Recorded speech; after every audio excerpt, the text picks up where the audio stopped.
I think you're probably relieved you didn't have to listen to a long speech from me. That's one of the benefits of this. But it's been an interesting process getting from Paris to Bonn. And one of the things I learned in this process when the Air France flight was cancelled at the last minute at the airport is that renewable energy technology is far more reliable than Air France. So the transition is coming. Maybe that's not saying very much. But I'm very delighted to see all of you here.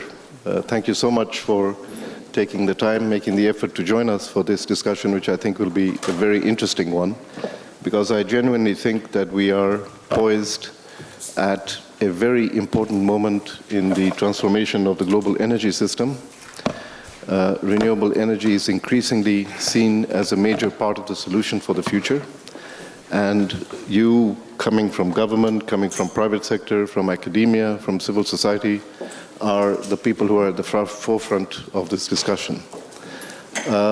I spent the last days in Paris at a very important meeting on the solutions agenda for climate change.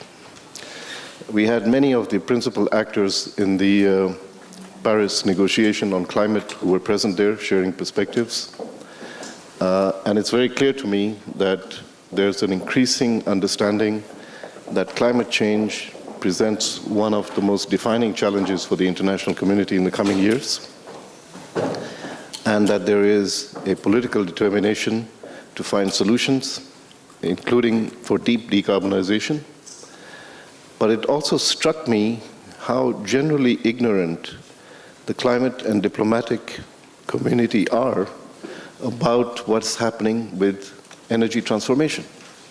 It's really quite stunning that the basis that many of us in this room take for granted in terms of what's happening in technology development, technology cost, deployment, the fact that capacity addition for the last 2 years in the global power sector, the majority has come from renewables, that we had a record in terms of installed capacity last year for renewables, that the trajectory of growth is increasing. There's very little awareness of this.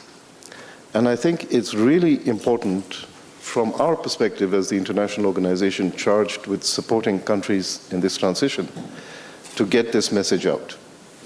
And a critical part of that message is what's happening with innovation. What do we know about the positive aspects of investment, technology, deployment? And how can we weave this into a compelling message that's going to guide how our energy sector, global energy sector evolves in the future. And, you know, I was very clear in that discussion that 2/3 of carbon emissions comes from the production, distribution, and use of energy. If we're going to achieve the rate of decarbonization we need in the next 20 years, we have to do it in the energy sector. There's not a choice. And our work on REMAP, some of you may be familiar with, basically shows that 50% of that decarbonization has to come from increased penetration of renewables and 50% from energy efficiency. The good news about all of this is that it presents an economic opportunity in a sluggish global economy characterized by slow and jobless growth. This is an opportunity for growth, generation of employment, investment, and income that has positive economic benefits, but also takes us in a route for decarbonization. So it's an unprecedented opportunity that we have to change the trajectory of energy and of development in the coming years. So that's, you know, I'm not overstating the challenge, and I'm not overstating the opportunity. It's an opportunity that doesn't come around very often. And I think that we are poised really to present an important part of the solution to climate in the future. And I think the positive aspect of this has been the last 5 years, while we've been working as a new international organization, we focused on the technologies, on the policies, and the business case for renewables. We never talked about environment. I was convinced that if we had started from an environmental entry point into the renewables discussion, we would have marginalized ourselves in this discussion. Today, we have the evidence on economy, and the relevance for the sustainability of our environment in the future. Now, to discuss these issues, we have an extraordinary panel. I'm very, very pleased that they have accepted to be with us today, because they're really at the forefront of different aspects of this transition. They look at specific opportunities for deploying renewables to satisfy future demand, how innovation is moving, what are the new business models that are promising, how policy frameworks are helping us to move forward. And they come from different perspectives. So let me invite them. First of all, we have IRENA Canas, who's the Vice Minister for Energy from Costa Rica. IRENA is in the room. IRENA. We have Claes Rytoft, Global Head of R&D for ABNB. Claes, welcome. Very good to have you. We are great admirers of what ABNB is doing. Then we have Simone Mori, Head of European Affairs of Enel Holding. We have Atul Mahajan, CEO and President of Oshawa Power.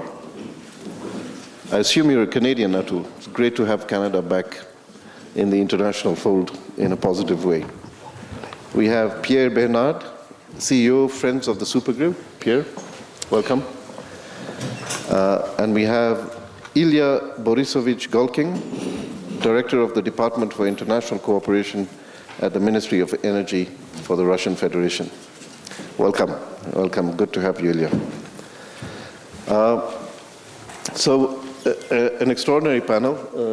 Let me say a little bit about you guys. Simone Mori has been holding very key roles inside and outside the Enel Group. He has been the Vice President of the Italian Power Companies Association, Chairman of the Business Association of Asso Lombardo's Energy Commodity Group, and President of the Energy Section of Rome's Industrial Union, as well as a member of Italian Employers Association, leading its Energy Commission. I'm very pleased that you're here to represent Enel, because I think one of the signs of how things are evolving was the appointment of your CEO, who was previously CEO of Enel Green Power. It's unprecedented that the CEO of the renewables part actually became CEO of the entire company. And I think that's a view of the future, and he's been working on reform of Enel and adapting Enel as a utility to the new era, and I think that's a fascinating perspective that you can bring to this discussion. Also very pleased that Claes Rytoft from ABNB is here.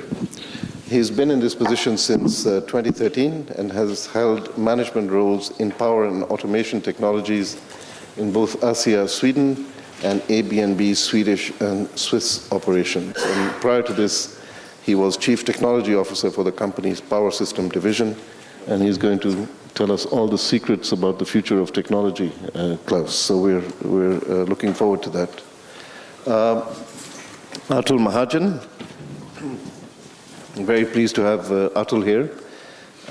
He has been a senior leader with success in local Canadian and international markets, President and Chief Executive Officer of Oshawa Power and Utilities Corporation, where he's played a pivotal role in the overall strategic and tactical operations of OPUC and its subsidiaries involved in energy distribution, generation, and telecom ventures. I was very pleased in Japan recently. I had the opportunity at the G7 Energy Ministers meeting to speak with Jim Carr. And I think the new messages we're getting out of Canada about the future of energy are extremely encouraging. And we're looking forward to very positive developments, but we're also hoping that you'll share your experience and the Canadian experience with us. Pierre Bernard, CEO, Friends of the Supergrid, is also a friend of IRENA. He's the co-founder and managing partner of Bernard Energy Advocacy, which is an advisory firm. And prior to that, he was in charge of the newly created business development activities of the Elia Group, one of the leading transmission system operators in Europe, where he also was General Counsel and Secretary General. And I think one of the key issues for the future is going to be transmission and infrastructure. And thank you very much for being with us to discuss that. My good friend Irene Cañas, Vice Minister of Energy from Costa Rica, is with us. I've been long trying to entice her to leave her country and join IRENA, but she's resisting very, very much. But Irene is an engineer by background, so affinity with many of you in this room.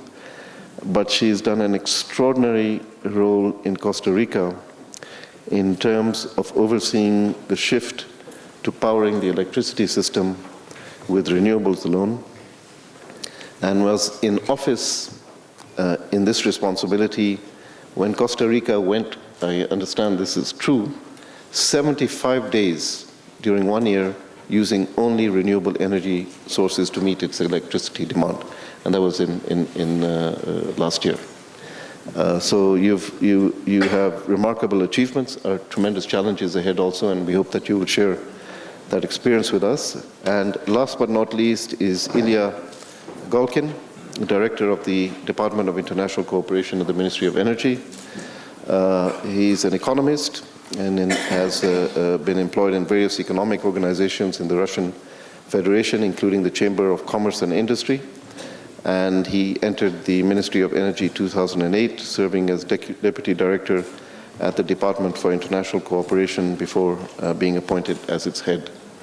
I was in Moscow a few months ago, and I had the opportunity of meeting with the Minister Novak and a number of other leaders in the energy sector, and I was absolutely delighted that we are beginning to see a real effort to start looking at renewable energy sources as an important part of the energy mix in a resource-rich country like Russia. But also, I was struck by the amount of knowledge and technical capability that already exists in the Russian Federation. And I think we agreed that we would do a remap study for Russia, looking at the potential for deployment of renewables in the future, and we're working with your experts to that effect. But I think it will be a very important signal for the future of energy once the Russian Federation starts to move in that direction. So I will ask each of you, given the theme of this meeting is about innovation, and each of you has a very distinct view on these issues and different perspective on these, that maybe if you could share with us a few ideas coming from your perspective, where you see all of this going, what the role of innovation is going to be, if you think innovation holds a key to a future that's going to be powered by renewables, and how that would happen. So a brief introduction from each of you, and then perhaps we can have a discussion amongst us, and then open to the floor. So let me start from the right. So Bernard, if you can share with us, Pierre, if you can share with us, the experience of Friends of the Supergrid, what you think is happening with transmission and innovation. You want me to do it from there, or? Wherever you feel comfortable, but if you have slides, then maybe from here. If you don't?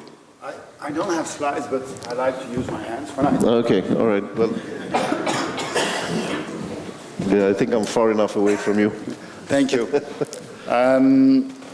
Good morning. Thank you for the introduction, Adnan. And the bad news, there has to be a bad news. I'm a lawyer by training, and lawyers, most of the time, they bring bad news. Well, I'll try to be optimistic today. And when you talk about innovation, I would tend to say that today, I don't think innovation is the issue in the energy sector. I think that energy today, it's all about politics. And there is a need for innovation in politics. As I said, let's start with bad news. If you look at the European market in the last 15 years, the result is that, of course, we have significant amount of renewables.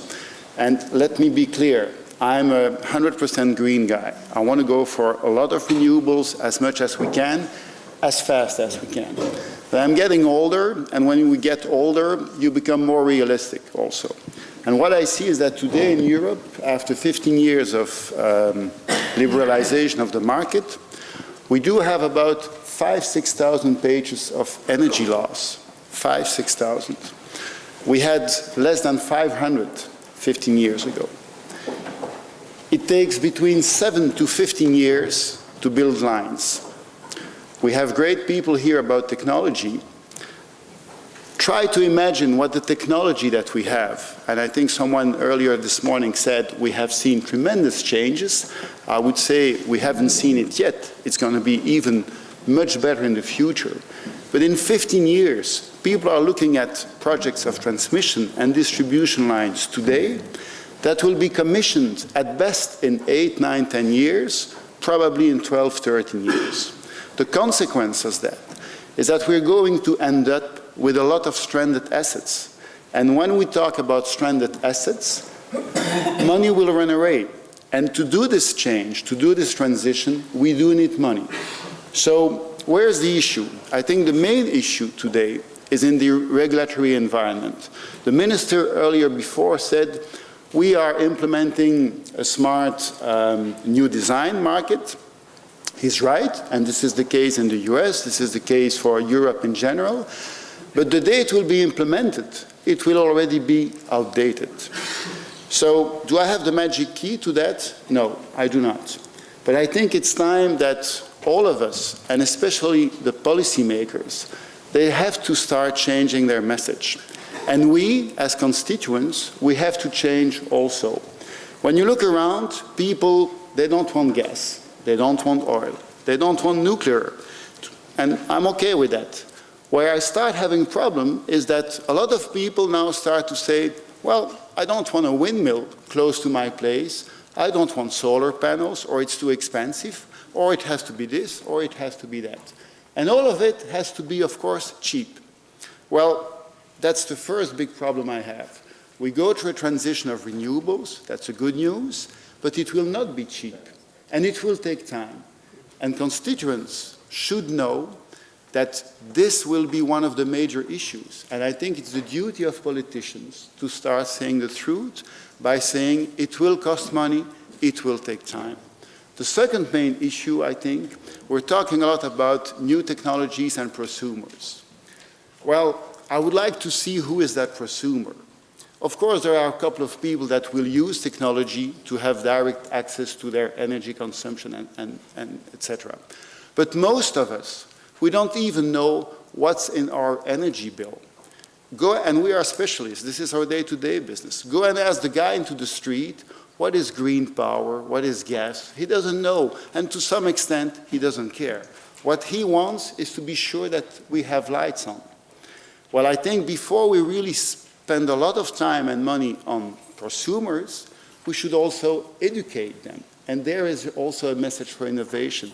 We should innovate the language of energy. Nobody in the street understands it. Try to read a brochure about energy that's simple for the guy in the street. Sometimes I go to my kids, they're already grown up, 30 and 37, and I give them some brochures about energy. They look at me and they say, Dad, can you explain? And they are grown-ups. So imagine older people also. So my message in a couple of words, it's not negative. I think we go to tremendous changes.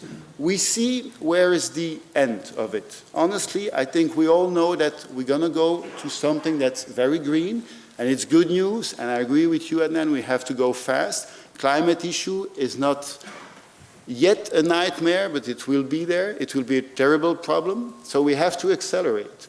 But on the other hand, also, nobody knows what's the way to go there because there is a black box. So my message is that we should look at what Denmark has been doing in the last couple of 2 or 3 weeks.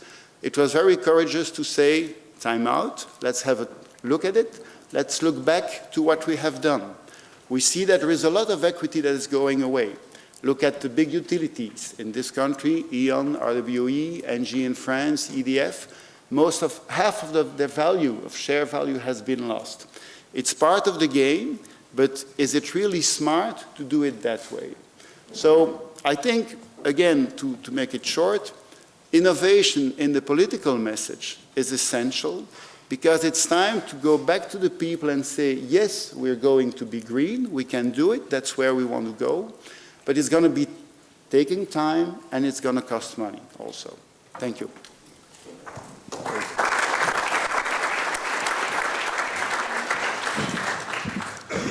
Thank you, Pierre.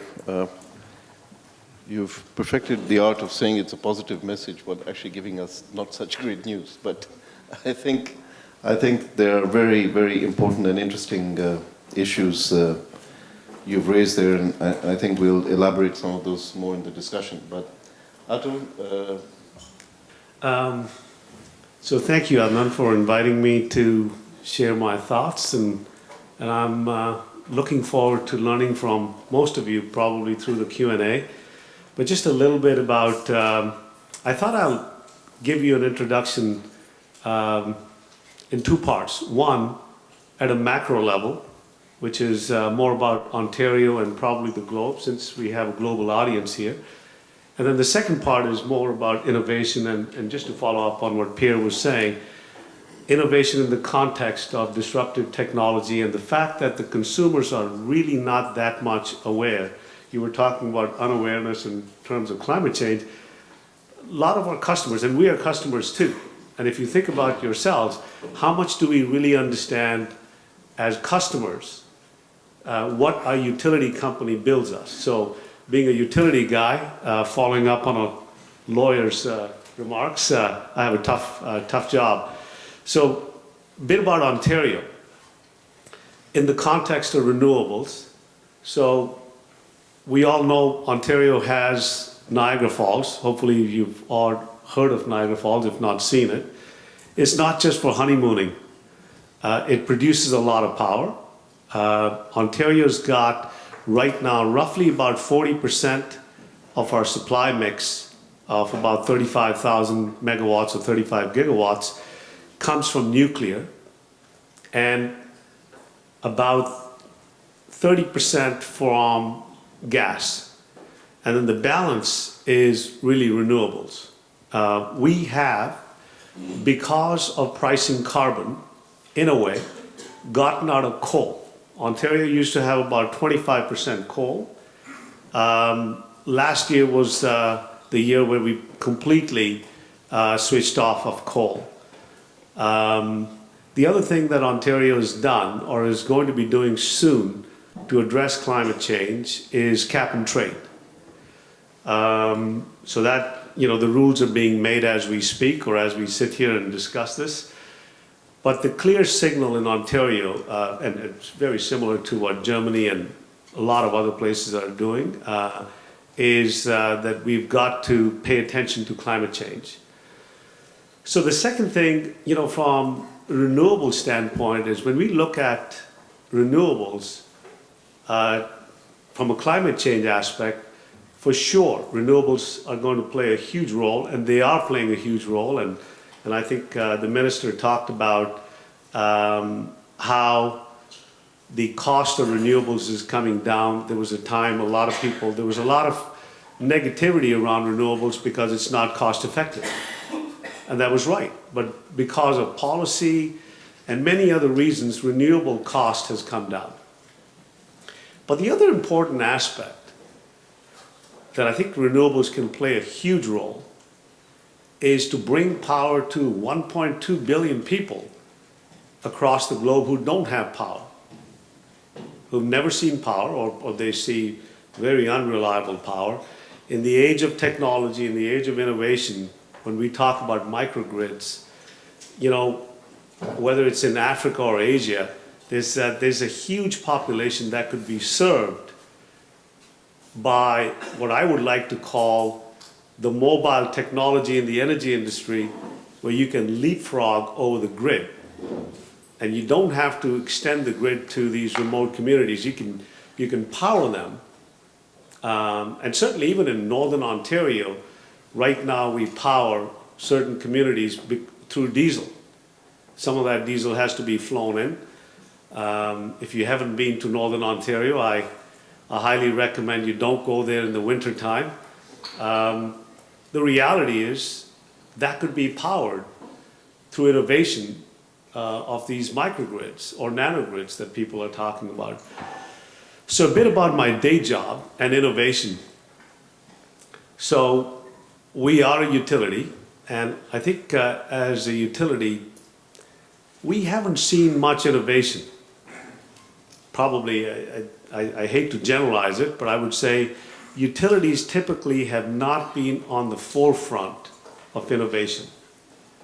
But I think it's an existential crisis for utilities if we don't pay attention to it. So what can we do? So one of the things, and these are, these are my personal views, I'm sure may not be shared by my colleagues on the panel, especially you, Simone. So utility 1.0 has always been centralized generation, and up here I agree with you, we have to think about the stranding of the assets as we transition from utility 1.0 to utility 2. But utility 1.0, very simply, centralized generation, transmission, distribution, and you bring power to light up, this hall where we sit today. Utility 2.0, and I know there is a stream probably tomorrow on big data, in my view, has to start with data analytics, and I'll explain that. So in Ontario, similar to Italy, we have near 100% penetration of smart meters. These are the meters that your utility uses to bill you of what you've consumed in your home or in your business. But the interesting thing is those meters can provide a lot of data in sending you a bill that really makes you aware of where you're using or abusing the energy. And that really leads to energy efficiency, because it's with that data we can identify that maybe you're heating too much, maybe you're heating or air conditioning. Certainly, Ontario is a place where we have cold climate, but we have summers which are very hot. But if your air conditioner is using too much energy compared to your neighbor, through data analytics, and that's the innovation that the utilities can bring about, so we can reduce our customers' energy consumption.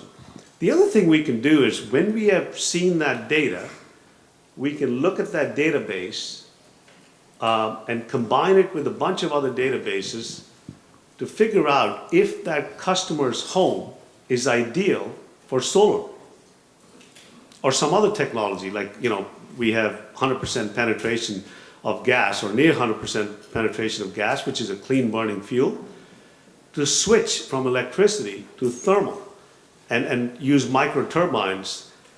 And that way we reduce the impact of the grid, where whether you use nuclear or some other sources, to perhaps even half. So utilities can be relevant by innovation. So last but not the least, very quickly, this is not the only industry that is going through transformation and disruption. If you think about the taxi industry with Uber, owns nothing in terms of assets, but provides a huge service. Now there's a big debate whether Uber does it right or not.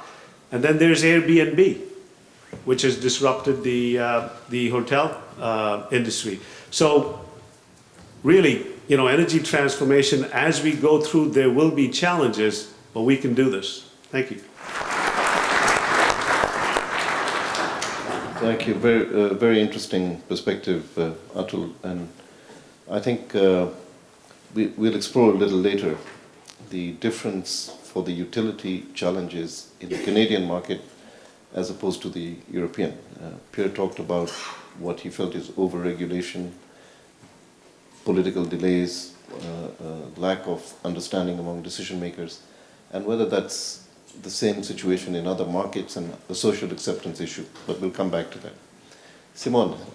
Yes, thank you very much. Thank you very much, IRENA, to asking me to take part in this high-level panel, and thank you very much, especially for the work you are doing. It's true. I mean, as you know, Enel followed your work since the day zero, and we are very satisfied by the evolution of your activity. I think that you played an important role in promoting the development of renewables all around the world. And I will try to continue the previous introduction, just trying to explain how a company such as Enel, a global utility, a multinational operating in more than 10 countries, is trying to play the game, to follow the track of the utility 2.0. And as you mentioned, the fact that our CEO was previously the CEO of Renewable Power is not by chance. It's not just because he's a very smart guy. He is indeed, but because actually the new technology paradigm is becoming the core of our strategy. And I have a few slides, if it's possible, to show them. Just I don't want to overwhelm you with slides, but I think it might be useful just showing a couple of public figures to highlight some concepts. The slides are not coming. Well, anyway, concept number one, which is, I think, pretty important, is that a lot of effort has been made during the last year in order to promote and to sustain development of renewables all around the world. If you may go to the first slide, please. That's next one. Next, please. No. Okay. That's public data. This is the agency, international agency data. The concept is a lot of work has been done, but a lot of work, according to the older scenarios, has to be done. So it is very important to rely on technology and in good policies, and we may learn a lot. I completely buy the concept of the transition. I think that the sound policies has to look at the end of the way. That's very clear where we have to go. But since we are through a kind of a Schumpeterian transformation, we have to take care of the transition, because otherwise the process may be much more ruinous and expensive than the need, than the necessary. If we go to the next slide, please. That's another very simple concept. The drop of cost of technology has been one of the key factors of penetration of renewables. This is an obvious concept. Next slide, please. Okay. If we go back, many of us were taking part to the debate before Copenhagen 2009. And I'm pretty much convinced that part of the tension with the geopolitical discussion, the difficulties in finding a common platform, was related to the fact that the targets at that time, to many of us, appeared unrealistic. And what was unrealistic in 2009 became the mainstream in 2015. This was one, I think, of the key lever to achieve a good agreement, an agreement which is based on a national proposal which is largely relied on renewables, because this is becoming more and more, thanks to technology innovation, the mainstream, the option number one, in order to sustain the growth and the development of emerging economy at the lowest cost. Okay, so third concept is about utilities. If we may go to the next slide, please. What a large utilities may do in order to avoid to become a dinosaur in a few years. This is what Enel is trying to do. We are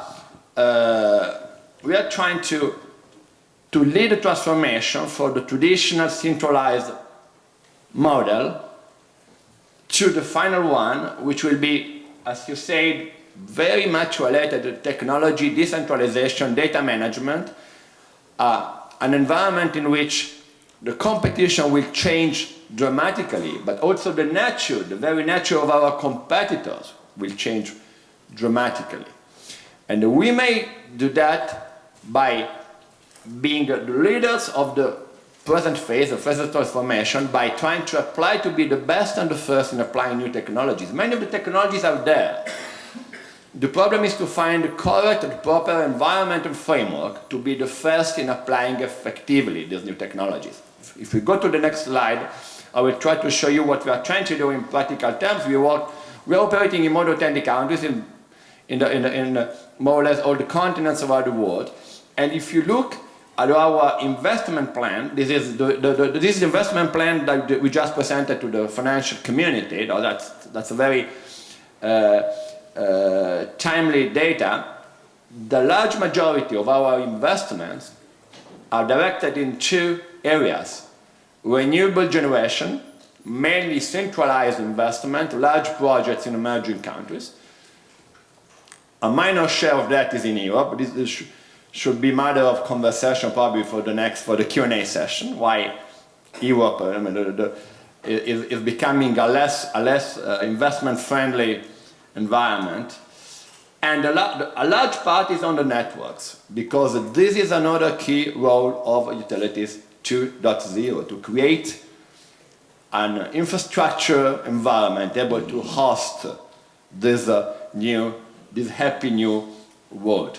And this can be done only by creating an open ecosystem able to allow the company to find into the market the best possible applications, to interact with the places where the brains, the innovation, the new ideas are coming out. We are not in competition with everybody in the world. We want to cooperate with them. Because in order to lead the transformation, you must be able to find the right idea where the idea is coming. Going to the next slide, please. In practical words, these are some of our major projects. This is very important. Of course, we are working hard on renewables, both in the most established technology, but also trying to apply the most advanced technology. We are just inaugurated a hybrid plant in Nevada, putting together different technologies. This is just an example, but we are working on the concept of smart grid. We have been the first company in the world. In 2002, we completed the installation of 35 million smart meters in Italy. We install now more or less 40 million smart meters all around the world. That's very important. We may not go through the transition without managing effectively the data of the customers. We are launching projects of distributed generation. Distributed generation is not always the right solution. It has to be the right solution where it's the most efficient one and the most effective one. This is very important, for example, in some of the emerging countries where you may reach customers in remote areas without relying on large infrastructure. I don't touch all the topics because we have no time. We may go back to this topic in the Q&A session. Very last slide is that a sound policy and a sound regulation is needed to push this transition. We may learn from the mistakes we made. Mistakes have been made in these years. This is always the case when you go to a new phase of transformation. Long-term stabilization of the rules and on market, market design fit for renewables. We may elaborate later on more a little bit in detail what is the meaning of that, and making all the permitting procedure for renewables all around the world, including Europe, much more streamlined. So I think that this is enough. Eventually we may go back to some of the concepts later on. Okay. Well, that's very interesting. Thank you.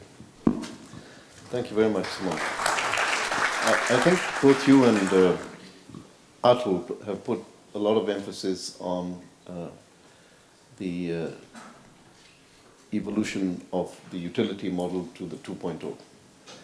And both of you have talked about the importance of getting and managing data, and demand-side management, and new technologies that are going to enable smarter systems at the utilities. But we've seen some of the centralized utilities really having problems. I mean, the kind of evolution you guys are preparing yourself for, not everybody has. And we're going to see some serious issues in the industry at some point where there are going to be winners and losers in all of this. And how that is going to play out would be interesting to explore a little bit later. I also want to just put a placeholder on the issue because we have a lot of participants from developing countries with us. And there's a big issue, like with mobile telecommunications. Is it possible for developing countries to leapfrog? And if it is possible, are they prepared for it? And what do they need to get ready for this?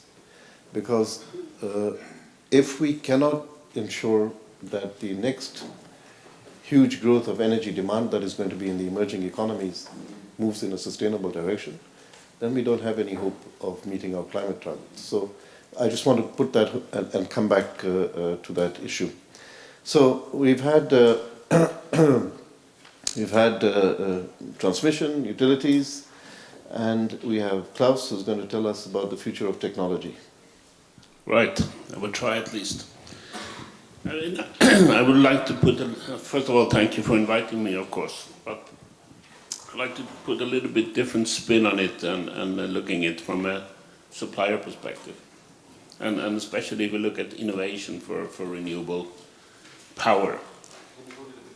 Yes, I mean, basically I see three different type of challenges. I mean, first of all, we can say that if we look at power generation and transmission distribution technologies, we have what we need for the next 20 years. I don't see that there is any major new thing popping up. The challenges we have as a supplier is that we are pushed on the limits. Just to give you an example, State Grid of China, they have now declared that they want to have a 15 gigawatt transmission line. And they will use that to interconnect the countries in Asia. At least that's their ambition level. And they have been pushing for higher and higher transmission capabilities for the last 2 decades, I would say. On the other extreme, we have a lot of discussion going on microgrids and nanogrids. So it's the existing technologies that are sort of stretched to the limits. And that's, as a supplier, that's a bit of a challenge because we need to handle everything from tens of kilowatts to 15 gigawatts. Basic technology the same, but the scalability, the whole scale of it is sort of exploding. And I mean, 15 gigawatts transmission line, how many countries in the world can deal with that? That's not so many, but there are a few. If we go down to the nanogrids, I mean, that could basically go into each and every household, and that's sort of a completely different business model and have its own set of challenges. So what we are dealing with today is to try to scale the technology to the extremes, the low and the high, but also, of course, to increase the efficiency, to reduce the losses, etc. But the basic innovations are really there. And I would say that's also proved by the solar and wind now being competitive from an economic point of view. It can compete with any other power generation source. So that's one aspect. And I think there is another one where I see that the basic technologies exist, but we have a problem to understand how they will be applied. And that has to do with, for example, the whole concept of smart grids. Collecting data, having real-time prices, etc. A lot of discussions for the last 10 years. Putting more computers in the distribution grid, be able to control more, etc., etc. It all sounds good and logical, but honestly, we don't see the business yet. And it has been like that for a while. The technology, in essence, are there, but business cases, also from utilities, we see utilities doing pilots, and the full-scale rollout has been smart meters. I agree to that. Unfortunately, ABB is not in that business. But on the distribution networks, etc., we don't see too much investments in say, ICT technologies as such. We've been waiting for it, we've been looking for it, we have developed some solutions, but it has not really come. And that's a bit of a challenge for us, but of course it's also in many cases connected to regulations. I mean, if regulations demands things, it tends to come. If regulation doesn't demand, it doesn't come. And I think we also have a situation now in part of the world that the energy prices are so low, so the individuals, I mean the household owner, has limited interest of looking at the panel and see that the saving is $10 a quarter or something like that. So it doesn't really drive the demand. So that's still an open issue. What will happen? How fast will it come? But the basic technology is there from my point of view. The remaining topic for real innovation is energy storage. I mean, energy storage exists, and in essence today we're talking mostly about lithium-ion batteries. It's really driven by transportation. We have had long and many discussions with utilities to apply it on utility scale, but we don't really see the progress. And it's logical. I mean, my favorite example is to say that 1 megawatt hour of lithium-ion storage, that's one 40-foot container. And if you want to replace a nuclear power plant then for 8 hours, that is 8,000 containers. So it's a practical problem. So even if the prices come down, the footprint will still be an issue. And I'm sure the footprint will also come down, but it's a long way before we can use it really on the utility scale. Although encouraging is that we see more and more transportation use of batteries, not only cars. The latest market that's now booming is marine, electrical ferries, for example. I mean, the logical there is, of course, 1 or 2 40-foot containers is okay on a ferry. They can deal with it. So a lot of development, but if you really want to have energy storage on a utility scale, there needs to be some fundamental innovation. Thank you. Thank you very much.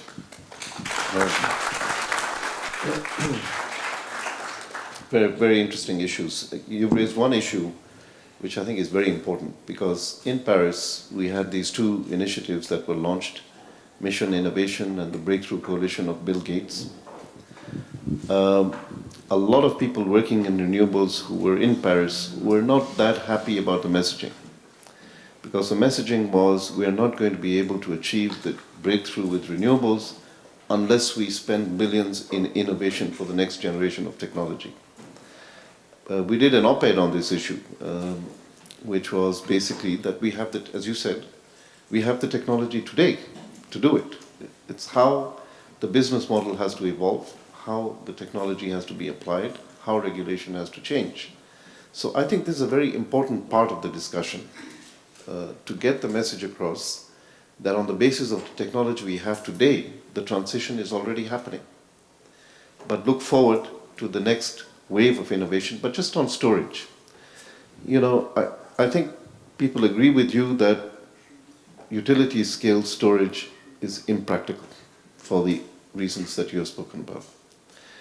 But we have new innovation that is beginning to bring, for example, electric mobility into the equation. Simone was talking about that as being part of the system, and that's a storage possibility. But they're home systems, you know, Tesla Powerwall, for instance. I was in China 4 days ago. I went to see this guy in GCL who's a power provider, but also a technology company. And he showed me a home storage system, which he said has the same capacity as Tesla's Powerwall at 1/3 of the cost. And that when he gets this out there, he's going to kill everybody. I don't know how true that is. You know, there's a slight tendency to exaggeration sometimes with these guys. But the direction of innovation that is happening in China now, moving away just from manufacturing into looking at next wave innovation, is very, very interesting. And I think we have to factor decentralized storage into the picture. You know, Simone talked about decentralized generation, but I think decentralized storage with the data capabilities might be something, and maybe we can explore that a little bit later on. So now we come to the guys who actually take the decisions at the country level and make some of this stuff happen. And you know, you've heard problems with regulation, slow decision making, social acceptance. But Irina, you've managed to move dramatically fast in Costa Rica. I mean, you have challenges, of course, like everybody, but you've achieved a lot in terms of renewables penetration and having a stable system. And I think from the perspective of how the energy transition can happen in emerging economies, that's a very interesting example. So what does your experience have to teach us about how this can happen? Yeah, sure.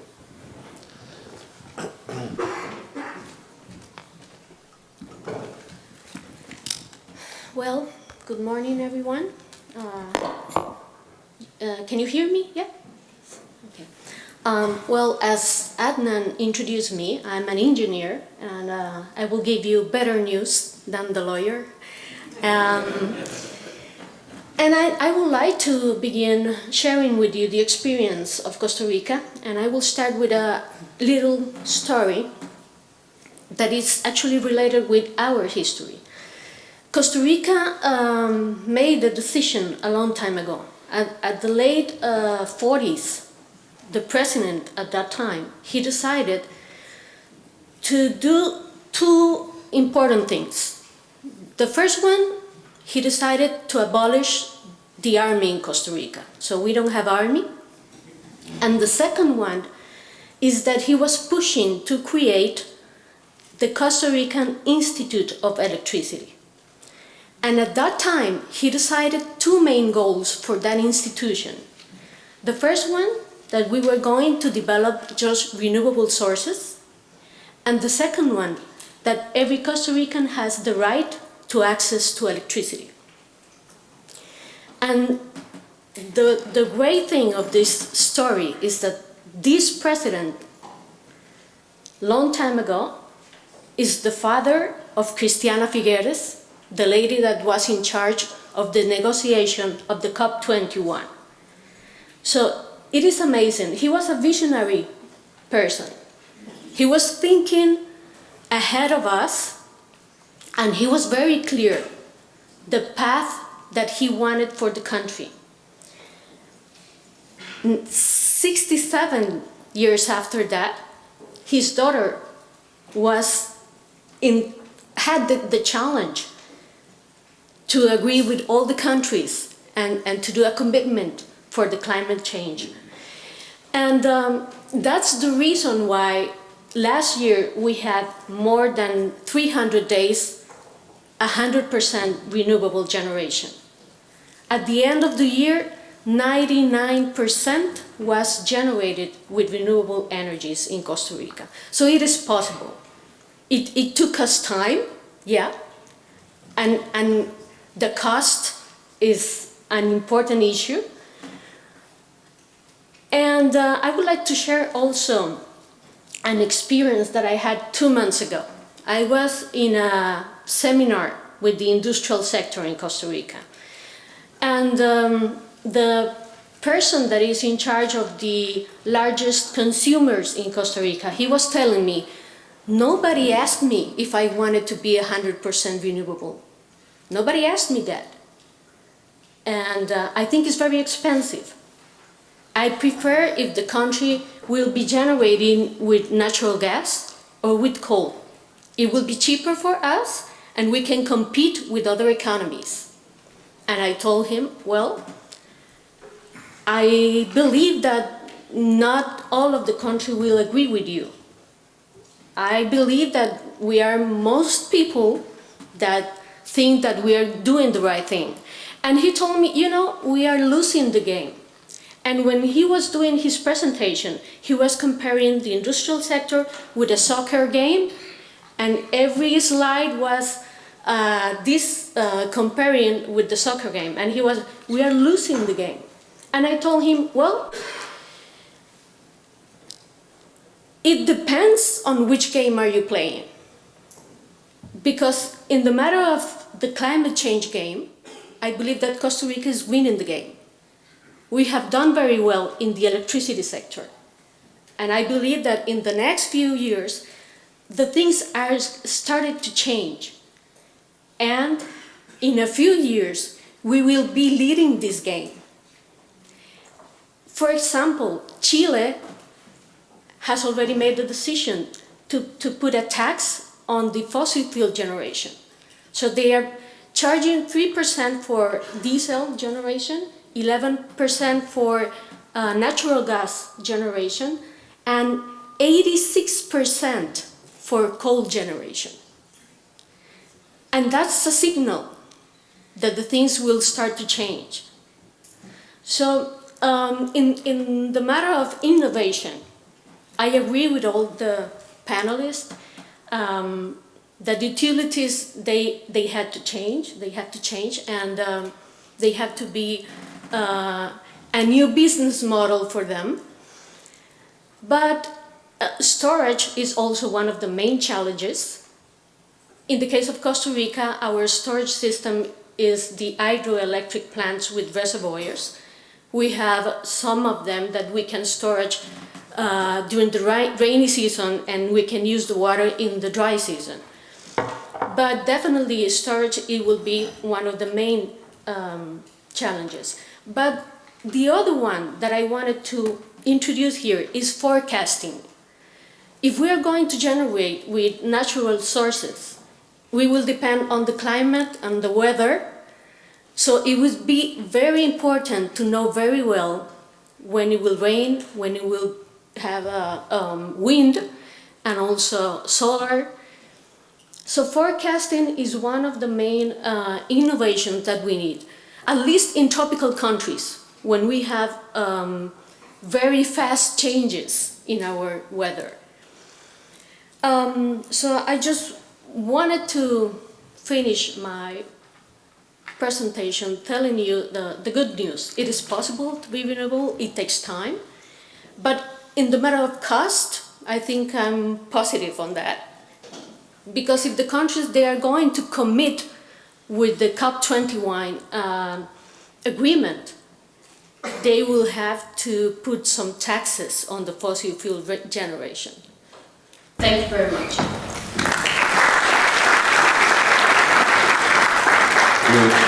Great presentation, Irene. I think you raised a number of very important issues, you know, the importance of leadership and political courage in taking the decisions for the future. The whole issue of cost and whether economies can remain competitive with large shares of renewables, I think that's a real issue. I think what we are seeing, you know, Germany is one of the front runners. So what we are seeing is as the legacy subsidies come out of the system slowly and they're moving to the new policy structure and new market design, we're going to see the retail price come much closer to the wholesale price. And my sense is that Germany is going to emerge as one of the most sustainable and competitive economies in Europe in the long run, based on its energy policy. You know, there are some who look at different aspects of energy policy and its implementation and raise a lot of issues around it. But I think for me, the trajectory is very clear. I was in Iceland recently. They have 100% electricity. Of course, they have huge resources. But the president of Iceland told me that if it hadn't been for their sustainable energy resource, they would not have weathered the financial crisis they went through in the way that they did. And that it has provided a basis for growth and sustainability second to none. So these are all issues. On the forecasting, you know, some were a little bit pessimistic on, you know, the stability issues.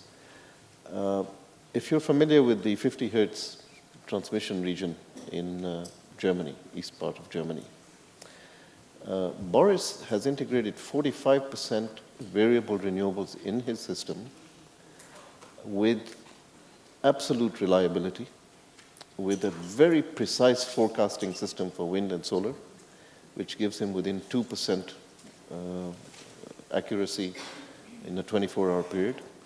And he was able to go through, without storage, able to go through the eclipse event some time ago with no disturbance to the system whatsoever.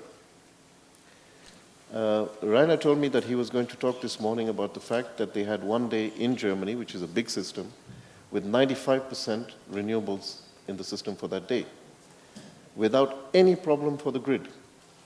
These are the kind of examples we need to look at to see where are the opportunities, rather than to get bogged down in the micro details of how there are problematic issues. But we'll come back to that.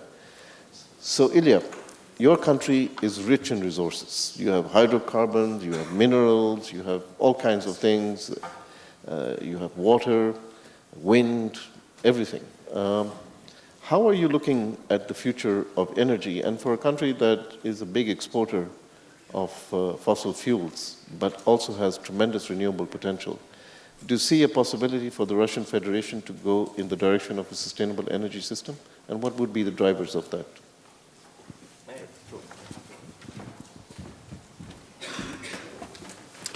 Good morning, everybody. Thank you for inviting me to present our vision, Russian vision of the renewable in our country.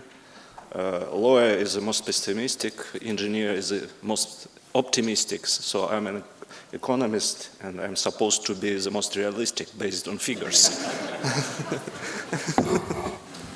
So, Mr. Amin very well presented our energy system of the Russian Federation, rich of fossil fuels, rich of hydro potential, because just for installed capacity we have 20% of big hydro, and it's around 70% of produced electricity during the last year. It's also around 10% of nuclear, around 50% of thermal electricity. So basically, and last year we celebrated 95th anniversary of the electrification plan of our country, when we start to build up our over-nation grid system and electrification. So we are living very mature, very old electric system based on conventional energy sources. Even nuclear for us is very conventional. We are rich of fossil fuels, and we are using it due to the also need to produce a lot of heat during the half of the year. But despite of this, we are very committed to the sustainable goals, to the COP21 engagement, and we are planning to increase dramatically in absolute figures, especially the share of renewables. I will present just some figures, what we are planning for the upcoming 10 years, even not 10, even 8 years. We are planning to install 8 gigawatt of let's say now traditional renewables capacities. It means solar, wind, and small hydro. And till the year 2035, we are planning to install to reach the level of at least 10 gigawatt of installed capacity in the Russian Federation. It will represent 2.2, maybe 2.3% in our electricity mix of installed capacity, to compare with 0.01 or 0.2, I'm sorry now. And plus, certainly, big hydro as well. We have a huge potential. Big hydro, it will add some 10 gigawatt plus during upcoming 18-20 years. As for mechanism of supports, we have, let's say, 2 packages. One traditional one, it's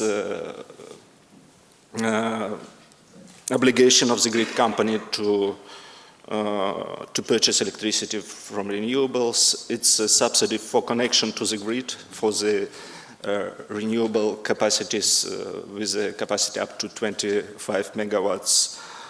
It's feed-in tariffs, but only for isolated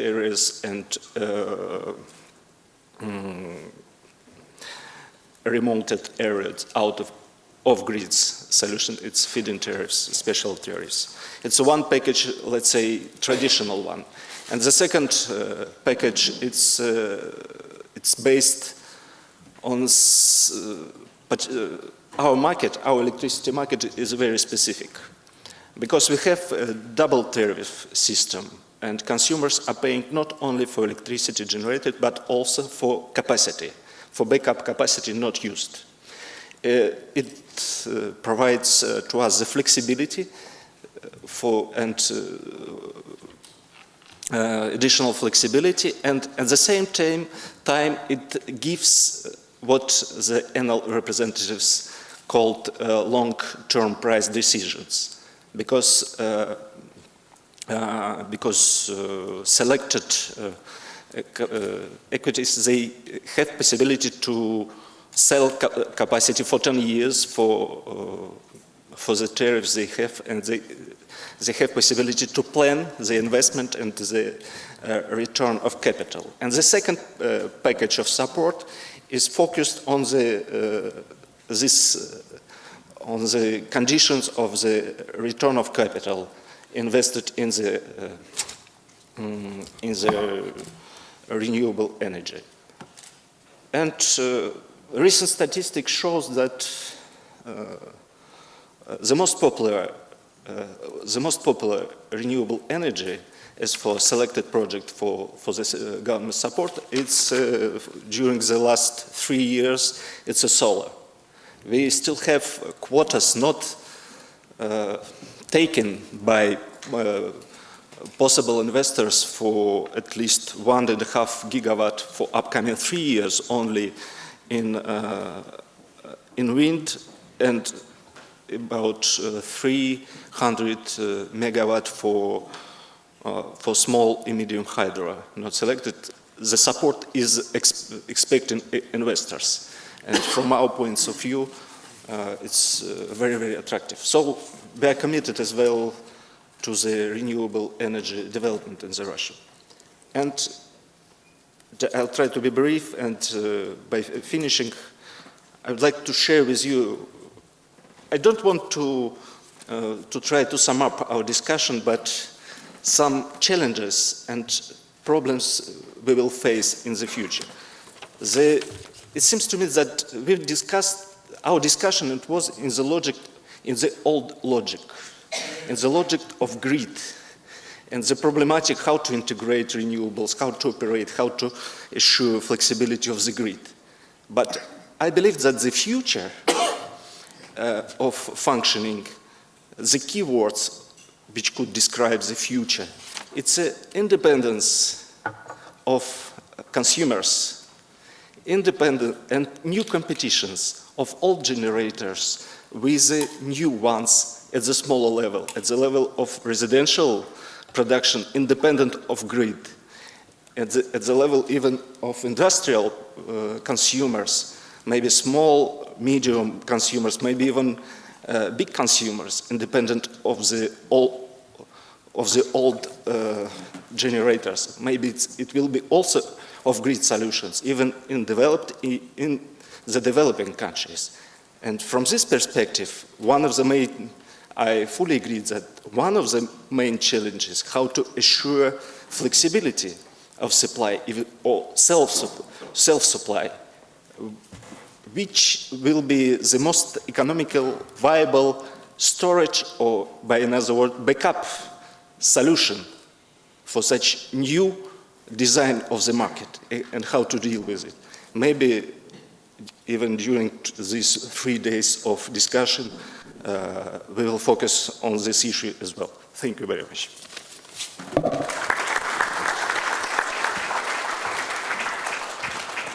Thank you, Ilya. I'm also an economist. We only think we're realistic. Everybody else thinks we're confusing. But I think, I'm really excited about the possibility of what could happen in the Russian market with renewables. And this goes to the importance of messaging, the numbers you talked about. How do we message this? Do we say that in X years, Russia will manage to get to 2% or 3% of renewables in its power mix? Or do we say that Russia plans to increase its renewable power capacity by 200%? Same thing. As a government official, I can tell only about the figures are approved. Let's say 10 gigawatt of renewable energy installed capacity. But it's figures which are under government control, let's say like this. But at the same time, there is a project of huge wind farm at the far east of Russia of 50 gigawatt of capacity, export-oriented to transmit it to China market. So it will be 50 gigawatt, five times more that we are planning till the 2035. So I fully agree that political impulse is important, but not everything is decided by regulators. We could create conditions, we could plan, we could foresee, but the real initiatives is in the hands of investors, in the hands of business. Not everything depends on government. Well, very interesting to hear a Russian say that. And also, I take it you're not going to cancel the army right now. But this has been a very interesting round. So let's just follow up on a couple of these things. We don't have too much time, so let's try and be focused. But Pierre, I think from everybody, you were probably the most downbeat in a way, focusing a little bit on what you felt was over-regulation, issues of social acceptance, and the fact that bureaucratized decision-making means by the time you take decisions, they're already outmoded. You think that's a uniquely European problem? Is there a solution to that? And taking into account what Simone was saying about the fact that for the last couple of years, the majority of new capacity addition has come in the emerging markets, and they're looking at the emerging markets. Do you think that is responsible for what's happening in Europe? I don't think it's a unique privilege for Europe to have that attitude. I think when you compare, for example, in the US, you kind of have the same situation. I would say emerging markets are different because they have a different energy system, and it's probably to some extent easier for them to transition to more renewables. I think the main issue today in Europe is, and this is not just in Europe again, it's really a political lack of leadership in terms of not just energy, but in terms of infrastructure and difficult decisions. Moving to a green economy is something that Europe badly needs. Keep in mind, we import more than 60% of our resources, energy resources, and renewables is one of the answers to that. But to get there, I think it's important to tell people that this is not something that can be done overnight, that it will be expensive, it will cost some money. And then I think also we have to ask the question, is this a commodity that is really the best one for a purely competitive market? About 15 years ago, I was one of the big sponsors of the unbundling and all what we did in Europe. I'm still in favor of it. I do believe, however, that we should look back. We have brilliant economists in the room. We should look back to economies here also. Certainly in the Western world, nobody can do today without electricity. So the traditional rules of demand and offer are not working. When it's cold, people heat up. When it's dark, people light up. So price is not the only element that plays. I think there is a big difference at market rules at the level of the consumer, where probably it should be a very competitive one. But I think there is a need, especially in areas like Europe, to have a better high-level view on how to design the structure And last but not least, what we lack today, I'm a European one. I'm not coming from Belgium. I like to say I'm from Europe. We need a stronger European energy policy. But that means that we should stop looking at what is the need for generation in each country. When you see that Belgium is focusing on what they need for more renewables or more nuclear or more this, it's maybe less expensive to bring renewables from another place, but trust the neighbor that it will be delivered. Thank you. Just on cost, you know that the last auction in Dubai came in at 2.99 US dollar cents kilowatt hour on solar PV. That's Dubai, yeah. I told Rainer that, and he said, "Oh, does the sun shine at night also now in Dubai?" I said, but it's interesting. That's the trajectory. So I think we have to look at the cost equation a little bit differently. But Andreas tells me we have 10, 15 minutes. So if we can have brief responses to specific issues, and if there are any specific questions, maybe you can interact with them also. But Atul, big country, it seems to me you have this provincial system where different provinces have different approaches. Alberta, for instance, may not be like Ontario. But how do you manage countrywide infrastructure, and do you think you have the policies in place to put in place the kind of infrastructure that can support the ambition you have for, utility 2.0? So first of all, I'm not paid enough to solve that problem. So, we've been talking about innovation in an industry that is heavily regulated.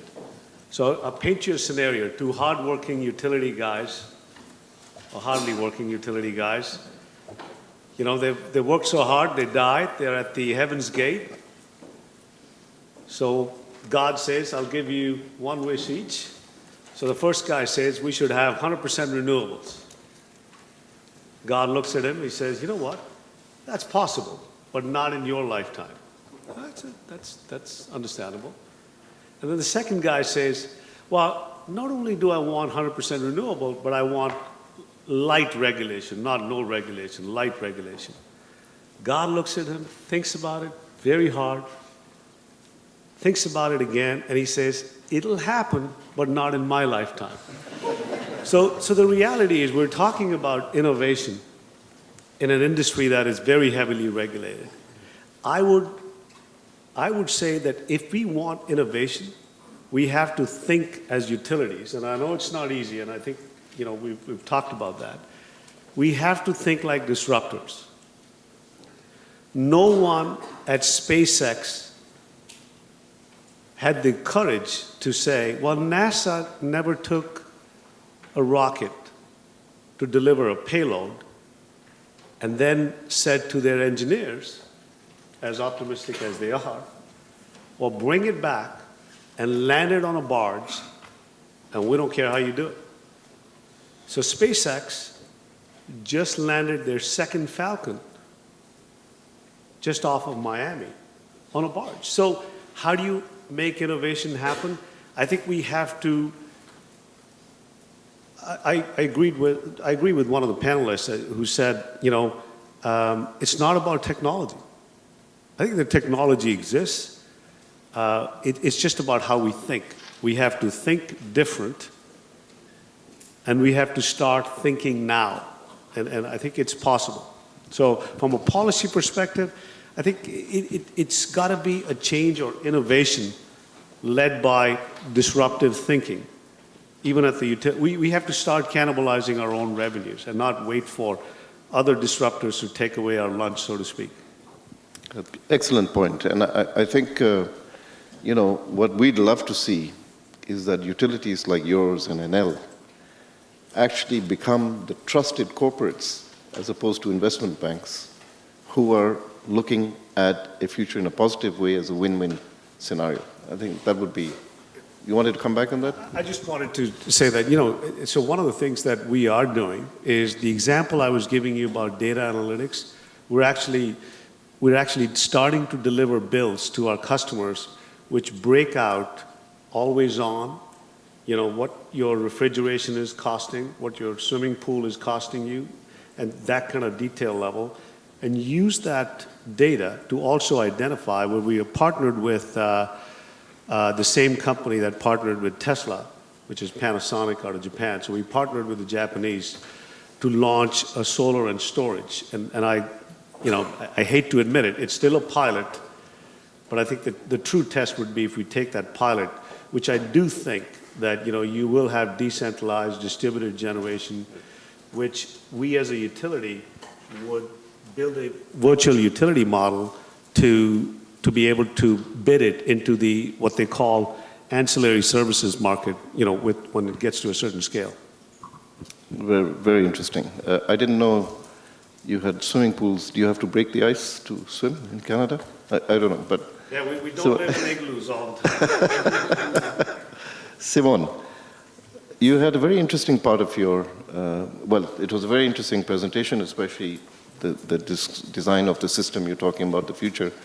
But there's a very interesting part, which is that as a European utility, you are now looking at the emerging countries' markets as a growth opportunity for you. What brought about this thinking? What takes you to this point? And how do you see that opportunity? Is it really realistic?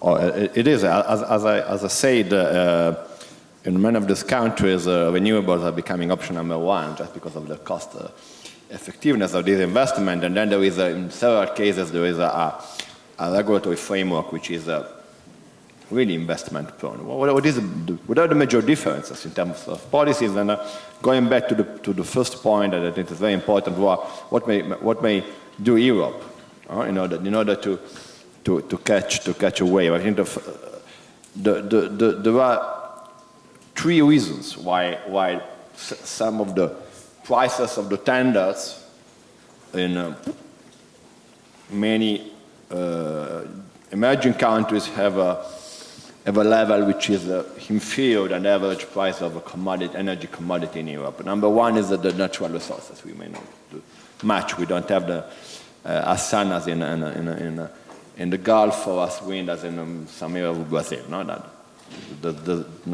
much to do. The second one is size. The reason why we are offering very low prices in the standards, one of the reasons, is that we are choosing the best possible project in a wide area, and we may procure on a global market at a very low cost the generating machines. And this is something that Europe should learn. That's the reason why, for example, we believe that European policies on the 2030 package is pretty good for two reasons. First one, because I would say because it put together two very important concepts, that we have an European target, not 28 domestic targets. We have an European target with more or less an European mechanism, which is tendering. And the second one, because this is connected to the idea of energy union. So our proposal to the Commission is trying to put in place pan-European, or at least at the beginning, macro-regional tenders, because we need size. We need to create a condition for nice competition among the best possible European projects. The third point is the regulatory stability and the price stability.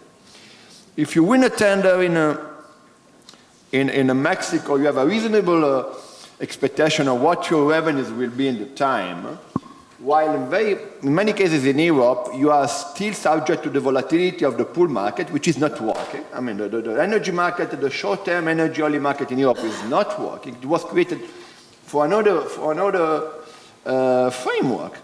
And the second one is also the volatility of carbon market, which is today not very significant in terms of value and very volatile in terms of dynamics. So I think we have to get rid of this problem. Let me just a second to go back to the problem of what is the business case, the business model, because I think this is a very important point. And we have to go back to the problem of unbundling. I think there is a business case for regulated investment, and there is a business case for unregulated investment. Let me make two examples. First one, smart meters. We invested in smart meters in 2000. Our investment decision was made in 2001. So that's age. At that time, we didn't think at the demand side management. We didn't think at post-meter, beyond meter offers, and so on and so forth. We just looked at operational efficiency. That was a fantastic investment. We put the investment in the tariff. The regulator put the investment in the tariff. We clawed back the efficiency to the customer. In 3 years, the investment was paid by the customers. Now we have a more efficient system by far, and we have lower tariffs. Now, when I listen in many European countries, including this one, that there is a debate about the cost-benefit analysis for smart meters, to me, it sounds like making a cost-benefit analysis comparing my iPhone 6 and the telephone of my grandmother. That's a very strange debate for me, but maybe I'm wrong. And that is also the reason why the massive digitalization enabled us in hosting our grids nearly 800,000 solar plants in 12 months, basically. The 90% of our substations in some of the countries are pushing up electricity instead of distributing down without any kind of problem, including what you were mentioning, the solar eclipse. A second and last example is storage. You need a good regulation where you have to put a battery, for example, in order to maintain, to keep the control of the tension in your grid, because otherwise, the volatility, the local volatility is too dangerous. Then, that's how to put regulation. The regulator has to take care of the investment and will remunerate it. That's very cost effective in terms of managing the stability and the security of supply. But when dealing, for example, with market rules, you need good market rules. If you allow your wind plant, and we have several examples in Italy and Spain, to take part of the balancing market, investing in a battery will be very wise from the financial point of view. That's a market story. So I think there is a business case in many segments. Thank you very much. Very interesting. We are being managed by Andreas Kramer over there. He tells me we have about 3 minutes. He didn't account for Italian,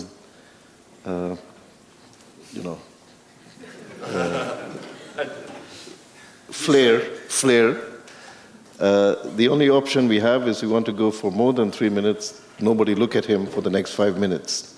So Claes, can you very briefly, I think everybody agreed with you that we have the technology and that the technology today, but you raised an interesting issue which I hadn't thought of, which is that the scale of what is happening is presenting a challenge for technology companies to meet. But isn't that a good thing? And isn't that driving investment? Yeah, it's in essence a good thing, I agree. The problem we have is, of course, we have to understand which market needs which technologies. And that's not always that obvious, because it depends on what type of assets, resources do they have, and what is the regulation. Regulation is probably the most unpredictable. You really have to do some studies to figure out which technology fits in which market. But in essence, otherwise, that the scale of the technology is growing, it's a good thing. Some challenges for us to master it, but in essence, it's a good thing. Great. Thanks. And you made Andreas very happy with the brevity of your answer and the clarity. IRENA, you've been listening to the discussion about how the system is going to evolve. What's it going to look like in the future? You had the good fortune of having very good hydro resources, but you also invested in a more diverse and complex renewable energy architecture. Where do you see countries like Costa Rica going in the future in terms of how you manage the system? Can you reduce costs? And do you serve as an example for others? What can be achieved in developing countries? Well, first of all, I would like to say that each country is unique, so there's not one recipe for all. Every country is unique. And what we can agree is, at least in the region, all the countries, they want to have a green energy matrix. And they are looking for that. And they are looking for the best technology for the region, and also the best way to do it. And we try to help each other. And but I just wanted to say that in the case of Central America, we have a regional market. We have 6 countries interconnected, and we can sell and buy energy from each other. And this idea was conceived 20 years ago. And the rules for this market And the framework for this market is thinking in firm energy, not in solar, not in wind. So we need to make that step, because right now we know that we have lots of wind sources and solar and also geothermal in the region. But if we want to develop those sources, we have to change the regulation and the framework for the regional market, so we can have the auxiliary market, the services for the region. And also in each country, that's a big step to do. The utilities, they have to think differently. I was saying before, and all my colleagues, they have agreed with that. The new business model, the utilities, they have to think as the auxiliary services for the customers. For example, in Costa Rica, we have just approved the distributed generation framework. And we did it with the utilities, and also with the consumers, and also with the people that are selling the technology.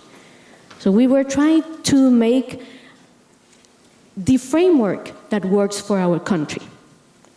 And we are very criticized by some sectors.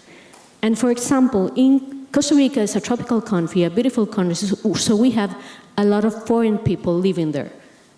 German people live there, people from the United States, and the German people, they insist, you should have copied the experience of Germany in distributed generation. And I said, no way, no, you can't compare Germany with Costa Rica. We can't afford to have feed-in tariff. We can't afford to have subsidized. So we are not going to copy the German model for distributed generation. So my advice is that each country is unique, and you have to see your sources, your kind of market, the kind of customers and the utilities, and you have to work with the different pieces of the puzzle and see which arrangement works the best for your country or your region. Great point, and I think even the Germans are not following the German model anymore, if I'm not mistaken. But I think there's an evolution in policy which is very healthy. But you have to remember they were the first movers. They invested in subsidies and feed-in tariffs, which created a global good for the rest of us. So I think from that point of view, you can justify the German... Yeah, but they are a rich country. Yes. We are not a rich country. That's why they could do it. Yeah, absolutely. Definitely. Yeah, absolutely. Thanks. Also very interested to hear what you spoke about the Central American situation. And you know, we've been talking about the clean energy corridor for Central America, which is really how do we create regional electricity markets which are integrated, which are well connected, which are well regulated. That's going to be really the key to unlocking growth potential in many emerging economies. But in Russia, I was very interested to hear your description of the grid. It's a 95-year-old grid, a huge investment, but you feel that you're now moving into a new infrastructure, possibly based on a little bit more decentralized approach to energy. That's one part, but the other is, you know, you have the resources to really go to scale. And what you mentioned about the potential of the 50 gigawatts of wind with the Chinese market waiting for clean energy that's cheap, there's a potential for a lot more. Without speaking on behalf of the government, do you see that the Russian market could actually really explode? And do you think there's room for developers and technology companies and utilities from outside to participate in this market? Okay. Thank you for question and interest for Russian infrastructure development. As for new infrastructure, I'm pretty sure that based on experience in telecom developments, for instance, that we can see in the nearest future some absolutely new development as for infrastructure with decentralized off-grid generation, independence of consumers from grid. But if we are talking about Russia, as for the traditional electricity infrastructure, it will work for years because the electricity is a secondary sector. It depends on what industry is asking for. So it will call and take into account the scale of our country, so the huge infrastructure is still needed. But the new development, maybe it will be absolute off-grid solution, absolute of independence of consumers, and it will be another challenge in some time. Will it be really efficient to integrate such kind of new producers into the grid or not? Its logic will be different. We will go from consumers to the grid, but not from the generator via transmission, distribution to consumers. It's another way, another direction, maybe it's a vision. As for technology, I noticed that one of the, when we discussed political leadership, one of the drivers to go to the renewables, it was, as I catched it, maybe I'm wrong, it was dependence on import as for resources, for energy resources. Certainly in Russia, we don't have such driver for political decision, for stimulation of development of renewable. But maybe it will be surprising for you, but we are more market-oriented because it's a new opportunity for investment. It's a new market opportunities for our companies, even with money from traditional oil and gas sectors, but it's a new investment opportunities. That's why I'm very optimistic as for such technological development in the Russian Federation. Thank you. Great. Well, thank you all very much. That's been a really fascinating panel. Are you going to allow us to take one or two questions, Andres? No? I'm the Director General. No, but let me, please join me in thanking the panel. I thought that was a fascinating discussion.